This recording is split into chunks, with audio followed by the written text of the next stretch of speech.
ஆச்சி கொழுக்கட்டை மாவு வந்தாச்சு. ஆச்சி கொழுக்கட்டை மாவிற்கு கொழுக்கட்டை அச்சை கேட்டு வாங்குங்கள். ஓகே, ஷோக்குள்ள போயிடலாம். Welcome to the imperfect show. சமீப காலமாகவே நம்ம வெளியில் வாங்குற உணவுப் பொருட்களால் நிறைய பிரச்சனைகள் வருது, உயிரிழப்புகள் கூட நடக்குதுன்னு நம்ம பார்த்துட்டு இருந்தோம். இந்த ஷவர்மாவில் ஆரம்பித்து நிறைய உணவுப் பொருட்கள் வந்தது. இப்போ என்னென்னா, நம்ம வெளியே வாங்கி சாப்பிட்றது மட்டும் இல்லாமல் வெளியே வாங்கி வீட்டில் செஞ்சு சாப்பிட்ற ஒரு உணவுப் பொருளாலையும் ஒரு ஆபத்து வந்திருக்கு.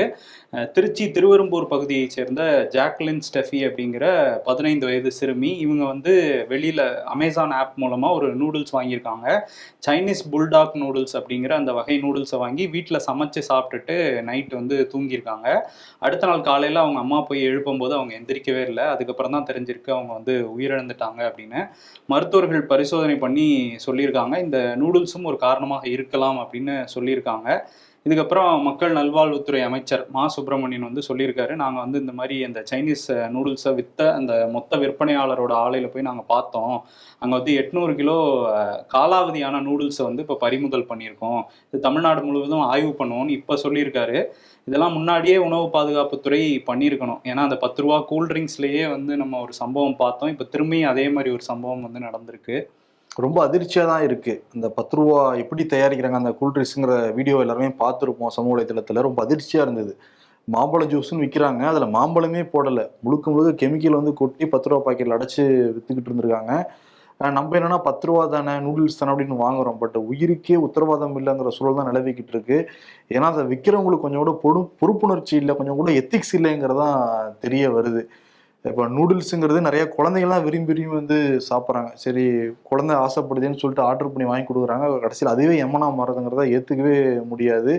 அரசாங்கமும் நிறையா ஸ்டெப்ஸ்லாம் எடுக்கணும். அதுக்கு முன்னாடி நம்மளுமே விழிப்புணர்வோட நிச்சயம் இருக்கணும். ஆமாம், அந்த காலாவதினா அது எக்ஸ்பைரி டேட் பார்க்கணும். அதை தாண்டி அந்த ப்ராடக்டோட இது சேஃப்டி எப்படி இருக்குன்னு பார்த்து தான் நம்ம குழந்தைங்கள்லாம் கொடுக்க வேண்டியதாக இருக்குது.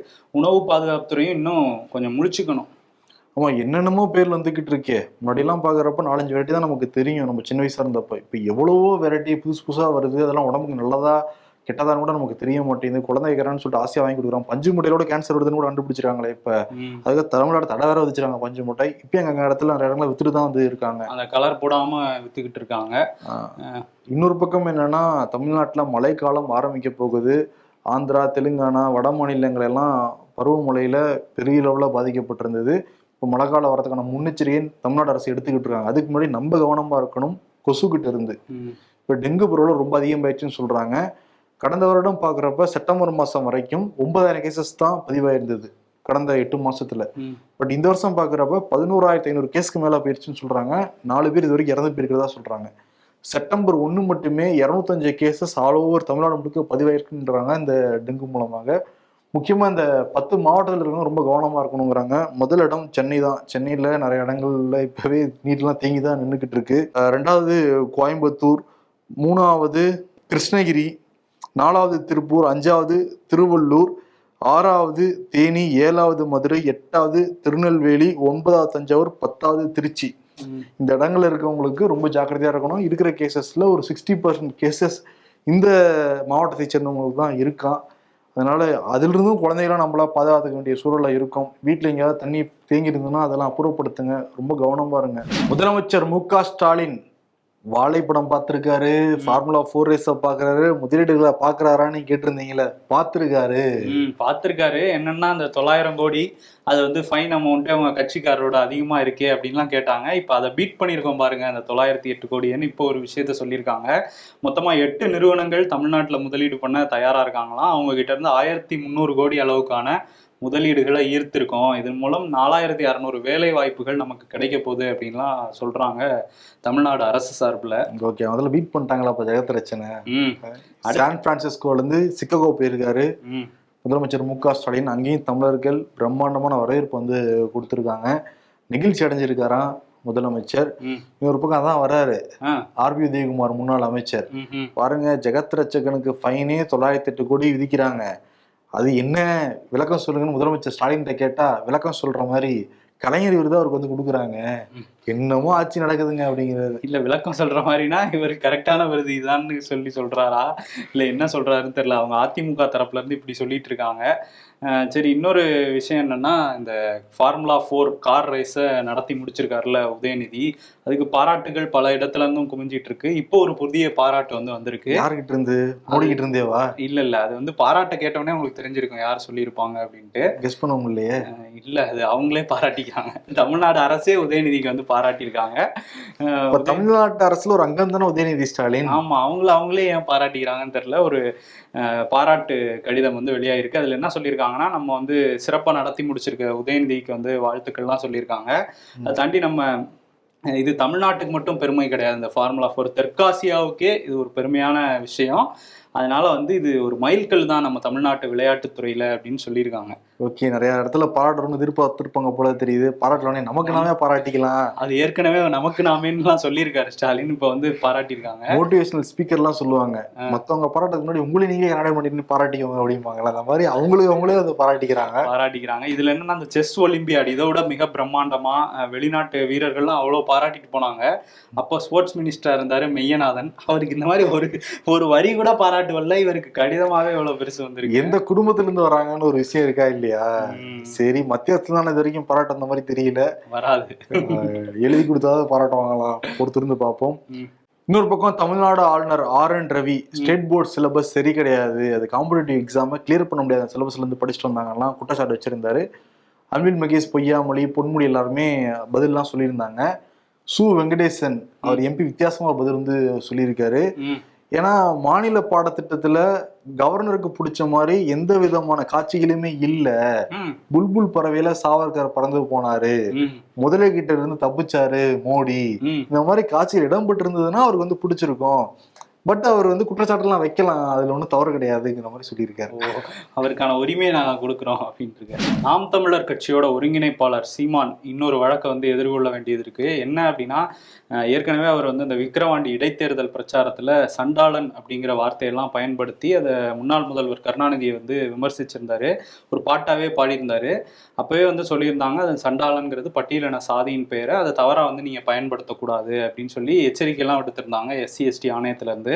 ஆனா அதுக்கப்புறமும் பிரஸ் மீட்ல அந்த பாடலை தொடர்ச்சியா பாடிட்டு இருந்தாரு.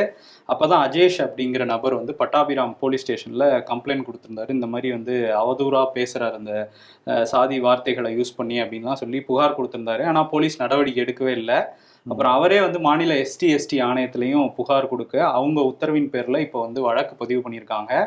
அது மட்டும் இல்லாம ஒரு சிறப்பு விசாரணை அதிகாரியா பட்டாபிராமோட துணை ஆணையர் சுரேஷ்குமாரையும் நியமிச்சிருக்காங்க. சீக்கிரம் கைதாவார் அப்படின்லாம் தகவல் வருது. இந்த பக்கம் தம்பிகள்லாம் கொந்தளிக்க ஆரம்பிச்சிருக்காங்க.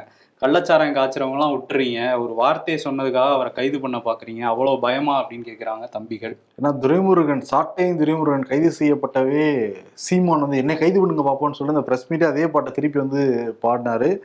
அதன் பிறகுதான் கவர்மெண்ட்ல இருந்து இந்த மாதிரி இந்த வார்த்தையை பயன்படுத்த விடாதான் சொன்னாங்க. திருப்பி பாடிட்டு தான் இருக்காரு. பார்ப்போம் இந்த வழக்கு எப்படி போக போகுது அப்படின்னு. இன்னொரு பக்கம் என்னன்னா, சீமான் விஜய் கட்சி கூட ஜாயின் பண்ணுவாராங்கிற பேச்சு எல்லாமே இருக்கு. ஆனா சீமான் திரும்ப என்ன சொல்லிட்டு இருக்காருன்னா, இல்ல நாம் தமிழர் கட்சி தமிழ்நாடு முழுக்க தனித்து தான் போட்டியிட போகுது, இப்பவே 50 வேட்பாளர் நான் செலக்ட் பண்ணி தான் வச்சிருக்கேன் அப்படின்னா சொல்றாரு. இன்னொரு பக்கம் விஜயோடைய கோட் இந்த வாரம் ரிலீஸ் ஆக போகுது. டிக்கெட் அமோக விற்பனையா, விசாரிச்சா திக்குங்குது இவ்வளோவா டிக்கெட் அப்படின்னு. சரி இருக்கட்டும், அவர் மாநாடு நடத்த போறாருல விக்கிரவாண்டியில, அதுக்கான அனுமதி இன்னும் கிடைக்கலங்கிறாங்க. அந்த படம் ரிலீஸ் ஆனதுக்கு பிறகு பாத்துக்கலாம் அப்படிங்கிற மாதிரி வெயிட் பண்றாங்கன்னா டிவிகே கட்சியை சேர்ந்தவங்க. அதிமுக முன்னாள் அமைச்சர் விஜயபாஸ்கர் 100 கோடி மதிப்பிலான சொத்தை போலி பத்திரம் மூலமா பதிவு பண்ணிட்டாங்கன்றதான் குற்றச்சாட்டு. CBCID விசாரிச்சுட்டு இருக்கப்ப எஸ்கேப் பண்ணாரு, கடைசியில கண்டுபிடிச்சிட்டாங்க. இவர் ஜாமீன்லாம் வாங்கிட்டாரு. அப்போட தம்பியை காப்பாற்ற முடியல. இப்ப தம்பி விஜயபாஸ்கருடைய தம்பி சேகரை CBCID போலீசார் கைது பண்ணிருக்காங்க. 10 நாள் விசாரிக்க, 10 நாள் வச்சு விசாரிக்க போறாங்களாம். செந்தில் பாலாஜிட்டு இருந்து கத்துக்கல போல தெரியுது. எப்படி அன்னை தீர்வு இருந்தா கூட தம்பி இது வரைக்கும் எங்க இருக்காருன்னு மூச்சு விட மாட்டேங்கிறாரு. அவர் செந்தில் பாலாஜி தான் இவர்கிட்ட கத்துக்கணும். தம்பியை கோத்து விட்டு இவர் வெளியே இருக்காரு பாருங்க. அந்த அவசரம் மாறி மாறி கத்துக்கணுங்கிறீங்க. ஆமா, 2 பேரும் ஒரே ஊர் வேற, கரூர். சொந்தக்காரங்க வர அவங்க 2 பேரும். நீங்க கரூர் மொட்டையா சொந்தக்காரங்கன்னு சொல்லாதீங்க. சரி, ஓகே. இன்னொரு பக்கம் என்னன்னா, முன்னாள் எம்பி பாரிவேந்தர் இருக்காருல்ல, அவர் மேல ஒரு வழக்கு இருந்தது. முன்னாடியே அவர் எஸ்ஆர்எம் பல்கலைக்கழகத்துல சீட்டு வாங்கி தரதுக்காக 88 கோடி ரூபா முறைகேடா பணம் வாங்கியிருக்காரு நிறைய மாணவர்கள்ட்ட அப்படின்னு சொல்லி அவர் மேலையும் வேந்தர் மூவிஸ் மதன் மேலையும் வழக்கெல்லாம் போட்டு கைது பண்ணாங்க. அப்புறம் ஜாமீன்ல வெளியே வந்தாங்க. அதுக்கப்புறம் அந்த மாணவர்களுக்கு பணத்தெல்லாம் செட்டில் பண்ணதுக்கு அப்புறம் சென்னை உயர்நீதிமன்றம் அந்த வழக்குல இருந்து பச்சமுத்து பாரிவேந்தரை விடுவிச்சாங்க. இப்போ என்ன ஆயிருக்கு அப்படின்னா, அந்த 88 கோடி செட்டில் பண்ணாலும் சட்டவிரோத பண பரிவர்த்தனை நடந்திருக்கு அந்த 88 கோடி ரூபாயில அப்படின்னு சொல்லி அமலாக்கத்துறையும் வழக்கு பதிவு பண்ணி சம்மன் அனுப்பிச்சிருந்தாங்க அவருக்கு. இந்த சம்மன்ல இருந்து எனக்கு தடை வேணும், நாங்க ஆஜராக முடியாதுன்னு சொல்லி கேட்டிருந்தாரு பாரிவேந்தர். ஆனா அதெல்லாம் கூடாது, நீங்க ஆஜராகி விசாரணைக்கு ஒத்துழைங்கள்னு இப்ப சென்னை உயர்நீதிமன்றம் சொல்லிட்டாங்க. அமலாக்கத்துறை மனசாச்சே இல்லையா? திமுகன்றத கூட ஜெயிச்சிருவாப்புல. உங்களை நம்பி கூட்டணி வாரி அவ்வளவு செலவழிச்சு அப்போ கூட ஈடி திருப்பி ஆஜராக சொல்றதுல என்ன நியாயம் இருக்கு? இப்ப புரியுது அவங்களுக்கு ஈடிக்கும் பிஜேபிக்கும் எந்த சம்பந்தம் இல்ல, அது ஒரு தன்னாட்சி அமைப்புன்னு புரிஞ்சிருச்சு. நமக்கு புரியுதோ இல்லையோ, பச்சமுத்து பாரிவேந்தருக்கு இப்ப சரியா புரிஞ்சிருக்கும். கேரளா சினிமால பெண்களுக்கு பாதுகாப்பு இல்லை அப்படிங்கிற மாதிரி ஹேமா அறிக்கை வெளியே இருந்தது. அதற்கு பிறகு கேரளா அரசியலையும் கேரளா சினிமாவிலையும் மிகப்பெரிய சலசலப்பு உண்டு பண்ணியிருக்கு. அந்த அறிக்கை தமிழ்நாட்டிலையும் அதே மாதிரி தெலுங்கு சினிமாவிலையும் ஒரு வேவ் எஃபெக்ட் மாதிரி எல்லாருமே பேச ஆரம்பிச்சிருக்காங்க. குறிப்பா சூப்பர் ஸ்டார் ரஜினிகாந்த் கேட்டப்ப ஹேமாவா கமிஷனா தெரியல அப்படிங்கிற மாதிரி போயிருந்தாரு. இது ராதிகா ஒரு பிரஸ் மீட் கொடுத்துருந்தாங்க. தமிழ்நாட்டில் இருக்கிற நிறைய நடிகர்களுக்கு அரசியல் ஆசை இருக்கு, நீங்க மக்களுக்கு சேவை பண்ண போறீங்க, பாதுகாப்பு கொடுக்க போறீங்கன்னா சொல்றீங்க, முதல்ல சக நடிகைகளுக்கு நீங்க பாதுகாப்பு உத்தரவாதம் கொடுங்க, அதை பத்தி வெளிப்படையா பேசுங்க அப்படின்லாம் சொல்லியிருந்தாங்க. அதே மாதிரி ரஜினிகாந்த் எனக்கு தெரியாதுன்ட்டு போயிருந்தாருல, உங்களுடைய மௌனம் ஆபத்தானது அப்படிங்கிற மாதிரி விமர்சனமும் பண்ணியிருக்காங்க. இன்னொரு பக்கம் என்னன்னா, அவங்களுக்குமே கேரளா போனப்ப கேரவேன்ல கேமரா செட் பண்ணி நிறைய பேர்லாம் பார்த்துருக்கிறதா தகவல்லாம் கிடைச்சுதான். அதற்கு பிறகு அவங்க ட்ரெஸ் மாத்திரதே கேரவேன் பண்ணாம ஹோட்டல் தான் பண்ணிக்கிட்டு இருந்தாங்களாம். இதை பத்தி அவங்க வெளிப்படையா சொல்ல, அங்க இருக்கிற அந்த சிறப்பு புலனாய்வு குழு இவங்களை போன் பண்ணி எல்லாம் கேட்டுருக்காங்களாம். இவங்க என்ன நடந்ததுங்கிறத சொன்னேங்கிறதையும் சொல்லியிருக்காங்க. ஓகே. பட் தமிழ்நாட்டிலையும் இந்த மாதிரி ஒரு குழு அமைக்கணுங்கிறதான் இங்க இருக்கிற சில நடிகைகளுடைய கோரிக்கையா இருக்கு. உறுதியா வரணும். ஆமா. அதே மாதிரி கேரளாவை பத்தி பேசிட்டு இருந்தோம்ல, அங்க தலைமைச் செயலாளராக இருக்காரு வேணு ஐஏஎஸ். அவர் ஓய்வு பெற்றிருக்காரு. இப்போ அவரோட மனைவி சாரதா முரளிதரன் இப்ப திரும்ப அந்த தலைமைச் செயலாளர் பதவிக்கே வந்திருக்காங்க. இது கேரளால நடக்கக்கூடிய ஒரு முதல் முறையா நடக்கக்கூடிய ஒரு விஷயம் சொல்லியிருக்காங்க. ரொம்ப ரேர் ஆஃப் த ரேரஸ்டா தான் இந்த விஷயம் பாக்குறாங்க. ஏன்னா ஐஏஎஸ் ஆஃபீஸரா இருப்பாங்க, இல்லை ஐபிஎஸ் ஆஃபீஸரா இருப்பாங்க, வேற ஒரு ஃபீல்டு இருப்பாங்க. பட் அடுத்தடுத்து அதே போஸ்டிங்ல வருது சீனியாரிட்டி அப்படிங்கிறது. தலைமைச் செயலாளருங்கிற பொறுப்புக்கு வந்திருக்காங்க. ஆனா கொஞ்சம் போர் அடிக்கணும் வீட்டுல. வேற வேற ஃபீல்டு தான் இன்ட்ரெஸ்டிங்கா இருக்கும். ஊபி, ராஜஸ்தான், மத்திய பிரதேசம், ஹரியானா போன்ற மாநிலங்கள்ல அங்க இருக்கிற சிறுவர் சிறுமியிட்ட மாநில வாகனம் எதுன்னு கேட்டா புல்டோசர்ங்கிற அளவுக்கு புல்டோசர் ராஜ்யமா இருந்தது பிஜேபி ஆள்ற மாநிலங்கள்ல.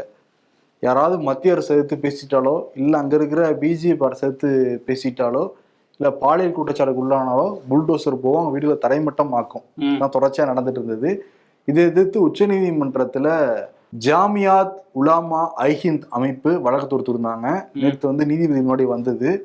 இந்த மாதிரி தொடர்ச்சியாக மத்திய அரசையோ இல்லை அங்கே இருக்கிற பிஜேபி அரசோ எதிர்த்து பேசிட்டா குற்றம் சாட்டப்பட்டாலோ இல்லை குற்றவாளியாக அறிவிக்கப்பட்டிருந்தாலோ உடனே வீடு இடிச்சுடுறாங்க, ஒரு ஆனர்லாம் வச்சிருந்தாங்க. அதை எதிர்த்து பேசிய துஷார் மேத்தா ஊபி அரசாங்கத்தின் சார்பாக வாதிட வந்தாரு. அப்படிலாம் கிடையவே கிடையாது ஒரு ஆனர், இவங்க உண்மையை மறைக்க பாக்குறாங்க, அவங்க விதிகளுக்கு மீறி கட்டியிருந்தாங்க, அதனால நாங்க இடிச்சோம். அது கட்டும் போதே தெரியாதா? அப்ப அனுமதி கொடுத்த அதிகாரிகள் வீடையும் சேர்த்து இடிக்கணும்ல. சரி, அதனால இவங்க உண்மைக்கு புறமா பேசுறாங்க. அப்படிலாம் எந்த மாநிலங்களையும் நடக்கவே கிடையாது. அதாவது பிஜேபி மேல இவங்க தவறா குற்றச்சாட்டுக்கிறாங்கலாம் சொல்லியிருந்தாரு. அதற்கு பிறகு அவங்களும் நியூஸ் படிப்பாங்களா இல்லையா? நீதிபதியில ஏமாத்த முடியுவா? ஆமா, அதுலயும் அந்த 99% இடிக்கப்பட்ட வீடுகள் எல்லாம் இஸ்லாமியர்களோடதாவே இருக்கு. இதெல்லாத்தையுமே தரவுகளா எடுத்து நீதிமன்றத்து முன்னாடி சமர்ப்பிக்க நீதிபதிகள் அப்படிலாம் குற்றம் சாட்டப்பட்டிருந்தாலும் சரி, குற்றவாளிகள் அறிவிக்கப்பட்டிருந்தாலும் சரி, அவங்களோட வீடுகளை இடிக்கிற உரிமை யாருக்குமே கிடையவே கிடையாது. அதற்கான ஒரு நெறிமுறையில வழிமுறைகளை நாங்க வகுத்து கொடுப்போம்னு சொல்லிட்டு வழக்க ஒத்தி வச்சிருக்காங்க. ஓ, அப்ப புல்டோசர் பாபாவுக்கு ஒரு செக்கு யூபியில இருக்கு. இவர் மாப்பில புல்டோசர் மாமா இருந்தாரு. இவர் சிவராஜ் சிங் சௌகான் அவருக்கு மத்திய அமைச்சராக ஆயிட்டாரு. ஸோ பாஜகவுக்கு ஒரு செக் மாதிரி தான் இந்த விஷயம் வந்து போயிட்டு இருக்கு. வழக்கு போறத பார்ப்போம். இன்னொரு பக்கம் ஹரியானால ஒரு கொடூரமான ஒரு சம்பவம் நடந்திருக்கு. பசு காவலர்கள் அப்படின்னு தங்களை அடையாளப்படுத்திக்கிற பசு குண்டர்கள் இந்த மாதிரி பாஜக ஆள்ற மாநிலங்கள்ல இருக்காங்க. அதுல ஒரு 4 பேர், அனில் கௌஷிக், ஆதேஷ், வருண் கிருஷ்ணா, சௌரவ், இந்த 4 பேருக்கும் வந்து தகவல் கிடைச்சிருக்கான். இந்த மாதிரி வந்து ஒரு எஸ்யூவி கார்ல இதை கடத்திட்டு போறாங்க, பசுவை வந்து இறைச்சியை கடத்திட்டு போறாங்க அப்படின்னு இவங்களுக்கு தகவல் கிடைச்சோன்னா இவங்க வந்து அந்த கார் கலர் ஏதோ கிடைச்ச தகவலை வச்சு ஒரு காரை வந்து துரத்திட்டு போயிருக்காங்க. அந்த கார்ல ஆரியன் மிஸ்ரா அப்படிங்கிற 19 வயது மாணவரோட காரு. அவர் நண்பர்களோட வெளியே போயிட்டு இருந்திருக்காரு. யாரோ துரத்துறது தெரிஞ்சோன்னா அவங்க பயத்துல இன்னும் வேகமா போக ஆரம்பிச்சிருக்காங்க. இவங்களுக்கு உடனே இதுதான் காரு அப்படின்னு சொல்லிட்டு அவங்கள நிறுத்த சொல்லியிருக்காங்க. அவங்க பயத்துல வேகமா போக துப்பாக்கி வச்சு 2 முறை சுட்டதுல அந்த ஆரியன் மிஸ்ரா, அந்த 19 வயது மாணவர் வந்து உயிரிழந்திருக்காரு.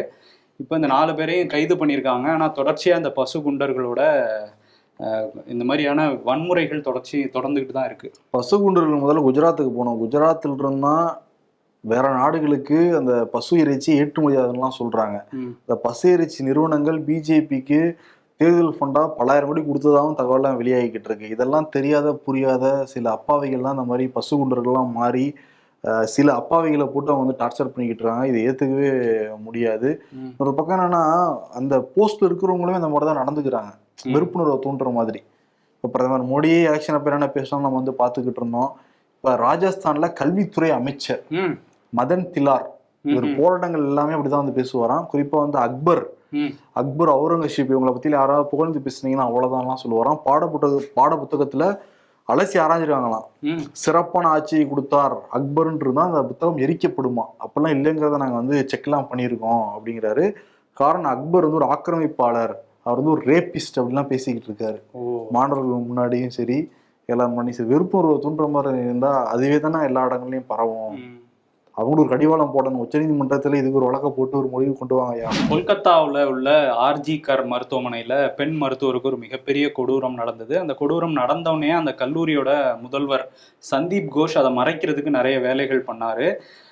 இப்போ வந்து அவருக்கு வந்து அவர் ராஜினாமா பண்ணதுக்கப்புறம் உடனடியாக மம்தா வந்து வேற ஒரு கல்லூரியில் அவரை வந்து டீனாக்குன சம்பவம்லாம் பார்த்தோம்.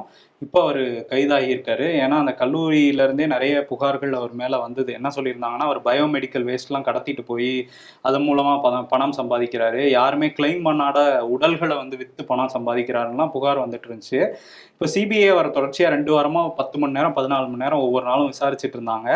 அவர் வந்து இந்த கொலை நடந்தது தொடர்பாக அவருக்கு சம்பந்தம் இருக்காங்கிறத வெளியே சொல்லலை. ஆனால் வேற ஒரு வழக்கில் வந்து அவரை கைது பண்ணியிருக்காங்க. என்னன்னா, மருத்துவமனையோட அந்த நிதியை வந்து முறைகேடாக இவர் பயன்படுத்தியிருக்காரு அப்படிங்கிறதுல சிபிஐ இப்போ அவரை கைது பண்ணியிருக்காங்க, சந்தீப் கோஷை. ஓகே, இன்னொரு பக்கம் என்னன்னா, டிவி வாதங்களை மம்தா அரசை வறுத்தெடுக்கிறாங்க எதிர்கட்சிகள், பாஜக, காங்கிரஸ் எல்லாருமே.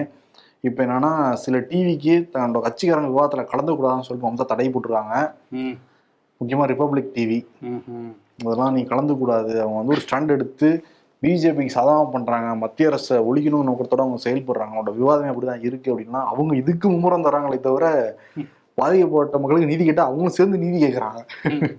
நீங்க தானே இங்கே இருக்கீங்க எங்க சிஎம்மா. இன்னொரு பக்கம் ஜார்க்கண்ட்ல ஒரு சோகமான சம்பவம் வந்து நடந்திருக்கு. ஜார்க்கண்ட்ல இந்த காவலர்கள் தேர்வு நடந்திருக்கு. அதில் உடற்தகுதி தேர்வுனா ரொம்ப டஃப்பாக தான் இருக்கும்னு வச்சுக்கோங்களேன். 10 கிலோமீட்டர் தூரம் ஓடணும், நல்லா எக்ஸசைஸ்லாம் பண்ணி காட்டணும், ப்ரூவ் பண்ணணும் அவங்க ஃபிசிக்கலாக ஃபிட்டாக இருக்காங்க அப்படின்னு சொல்லிட்டு வெயிலில் ஓட விட்டுறாங்க. ஞாயிற்றுக்கிழமை உச்சி வெயிலில் ஓட விட்டுறாங்க. சுமார் 10 கிலோமீட்டர் ஓடினவங்க 11 பேர் மாரடைப்பால வெயில் தாங்க முடியாம அங்கேயே சுருண்டு விழுந்து இறந்து போயிருக்காங்க. நீங்க பிசிக்கல் டெஸ்ட் வைக்கணும், அதுக்குன்னு ஒருத்தனை சாவர அளவுக்கு டெஸ்ட் வைப்பீங்கன்னு கேட்கறப்பே ரொம்ப அதிர்ச்சியா இருக்கு. அவங்க எவ்வளவு கனவோடு இருப்பாங்க, அந்த குடும்பம் என்ன ஆகுறது, இளம் வயசு எல்லாருக்குமே. இந்த டெஸ்ட் வைக்கிற முதல்ல ஓடுவீங்களா நீங்க? எப்படி அதான் 11 பேருங்கிறது ஒரு பெரிய நம்பரா இருக்கு. பிரதமர் மோடி வெளிநாடு கிளம்பி போயிருக்காரு. அதுக்கு முன்னாடி 14,000 கோடியில விவசாயிகளுக்கான திட்டங்கள் அறிவிக்கிறோம்னு சொல்லி அறிவிச்சுட்டு போயிருக்காரு. ஓஹோ, விவசாயிகளுக்காக பாருங்க எப்படி பாடுபடுறாரு மோடி அப்படின்னு சொல்லி பாஜக காரங்களாம் சொல்லுவாங்க. என்னன்னா, ஏற்கனவே வந்து அவர் வந்து இந்த ஃப்ளைட்லேயே பறந்துட்டு இருக்காரு மோடின்லாம் சொல்லிட்டு இருந்தாங்க. இப்போ இந்த கவர்மெண்ட் வந்தோன்னா யூ டர்ன் மோடி அப்படின்லாம் சொல்லிட்டு இருந்தாங்க. இப்போ திரும்ப ஃப்ளைட் மோடுக்கே போயிருக்காரு. என்னன்னா ஃப்ளைட்டில் கிளம்பி ப்ரூனே அந்த நாட்டுக்கு வந்து போயிருக்காரு. 40 ஆண்டுகளாக அவங்களுக்கும் நமக்கும் ஒரு டிப்ளமேட்டிக் ரிலேஷன்ஷிப் இருக்குது. ஆனால் முதல் முறையாக ஒரு பிரதமர் அங்கே போகிறது இப்போ தான். இந்த 40 ஆண்டுகள் நிறைவு வந்து ஒரு விழா மாதிரி கொண்டாடலாம்னு சொல்லிட்டு ப்ரூனேக்கு போயிருக்காரு. அங்கேருந்து கிளம்பி 2 நாள் சிங்கப்பூரும் போகிறாரு. அங்கே பிரதமரை சந்திக்கிறாரு. அதுக்கப்புறம் வணிக தலைவர்கள்லாம் நிறைய பேர் சந்திச்சு பேசுகிறாரு பிரதமர். முதலீடுகள் இருக்க போகிறாரு அவரும். முதலீடுகளை அவர் போனாலே அதுக்கப்புறம் வந்து இன்னொருத்தருக்கு முதலீடு வருது அப்படின்லாம் சொல்லி ராகுல் காந்தி சொல்லிட்டு இருக்காரு. இதெல்லாம் வந்து நடந்துட்டு இருக்கு. சரி, இந்த வெளிநாட்டை பற்றி பேசும்போது இன்னொரு செய்தி ஒரு சோகமாகவே போயிட்டு இருக்கு. அந்த இஸ்ரேல் ஹமாஸ் போர். அந்த டைமில் அந்த ஹமாஸ் போர் அக்டோபர் 7ஆம் தேதி போன வருஷம் தொடங்கினப்ப நிறைய இஸ்ரேலியர்கள் வந்து பிணைய கைதிகளாக வந்து கூட்டிகிட்டு போனாங்க ஹமாஸ் படை. அதில் ஒரு 250 பேர் அப்படின்னு சொல்கிறாங்க. கத்தார் நடத்தின பேச்சுவார்த்தையில் அதில் பாதி பேரை வந்து ரிலீஸ் பண்ணிட்டாங்க. இருந்தும் அங்கே நிறைய பேர் வந்து பிணை கைதிகளாக இருந்துட்டு தான் இருக்காங்க. அதில் 6 பேரை வந்து ஹமாஸ் படை இப்போ வந்து கொண்டிருக்காங்க. அவங்களோட உடல்களை இஸ்ரேல் இராணுவம் மீட்டுட்டு வந்திருக்காங்க. இந்த போர் தீவிரம் அடைஞ்சதுனால தான் இந்த 6 பேரை கொண்டிருக்காங்க அப்படின்லாம் தகவல் வந்துட்டு இருக்கு. இப்போ என்னன்னா, நெதன்யாகுவுக்கு எதிராக அவரோட பிடிவாதம் தான் வந்து இந்த 6 உயிர்கள் இப்போ பலியாயிருக்கு. மீதி ஆட்களையாவது நீங்கள் உயிரோட கொண்டு வரணும், உடனடியாக அமைதி உடன்படிக்கையில் அவர் கையெழுத்து போடணும்னு சொல்லி இஸ்ரேல் மக்களே நாடு முழுவதும் போராட்டத்தை அறிவிச்சிருக்காங்க நெதன்யாகுவுக்கு எதிராக. நேற்று மட்டும் 5 லட்சம் பேர் நெதன்யாவுக்கு எதிராக போராட்டம் பண்ணாத தகவல் வெளியாயிருக்கு. அந்த காட்சிகளை பார்க்குறப்பே அவ்வளோ ஃபுல்லாக தலையில தான் இருக்கு. ஜோ பைடனுமே எதிர்ப்புலாம் தெரிவிச்சிருக்காரு. அவர் வந்து அமைதி பேச்சுவார்த்தையில தோல்வி அடைஞ்சிட்டே இருக்காரு நெதன்யாகுன்னு சொல்லிட்டு. போர் ஒரு வழியா இந்த போராட்டம் முடிவு கொண்டு வந்துச்சுன்னா நல்ல விஷயமா தான் இருக்கும்.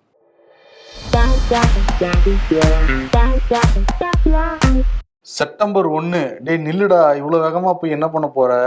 ஏன்னா நீங்க ஞாயிற்றுக்கிழமை. இளைஞர்களுக்கு பாதிப்பு தரும் போதைப் பொருட்களை விற்க மாட்டோம் என வணிகர்கள் உறுதியேற்க வேண்டும். போதை கலாச்சாரத்திற்கு எதிராக இளைஞர்கள் உள்ளிட்ட அனைவரும் ஒன்று திரள வேண்டும். மக்கள் நல்வாழ்வுத்துறை அமைச்சர் மா சுப்பிரமணியன். ஒயின் ஷாப்ல என்ன தேன் கலந்தா விற்கிறாங்க, ஏன் அது போதைப் பொருள்னு உங்க கண்ணுக்கு தெரியாதா? அது நிறைய பேர் விற்கிறாங்கல்ல, நிறைய பேர் ப்ரொடக்ஷன் பண்றாங்கல்ல அவங்க கட்சிக்காரங்களே.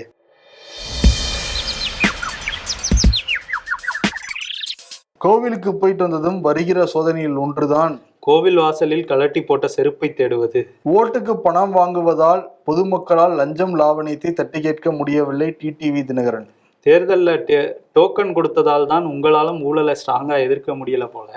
அரசியல்ல இதெல்லாம் சாதாரணமாப்பா. விருது சீமானுக்கே கொடுக்கலாம். காரணம் என்னன்னா, ஒரு விஷயத்த பேசிதான் பஞ்சாயத்து ஆகுது, அதற்கு பிறகாவது விடணும். அதற்கு பிறகு நான் பேசுவேன், பஞ்சாயத்தை கூட்டுவேன், என்ன பண்ண முடியும்னு சொல்லிட்டு சவால்லாம் விட்டுருக்காரு தமிழ்நாடு அரசுக்கு. அவங்களும் ஒரு குழு அமைச்சு நாங்கள் விசாரிக்க போறோம், விசாரணையில் இறங்கியிருக்காங்க. என்ன ஆக போகுதுங்கிறத நம்ம பொறுத்துட்டு தான் பார்க்கணும்.